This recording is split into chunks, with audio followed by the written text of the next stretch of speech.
Пришли погулять в новый район, а тут тучка. Да? Ну, я поняла, да. Лилейники цветут. Дорогой дневник, день заканчивается. Сегодня у нас вторник. День был жарким. Правда, я этого не почувствовала, потому что я дома. Но, по крайней мере, лето вернулось, солнце вернулось. Так что надеюсь, что все будет замечательно.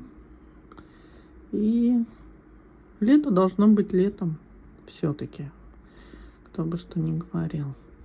Завтра длинный рабочий день. А вот послезавтра планирую поехать вечером в Москву. Есть музей, который работает до 9 часов вечера. Так что хотим попробовать попасть в такой музей. До завтра.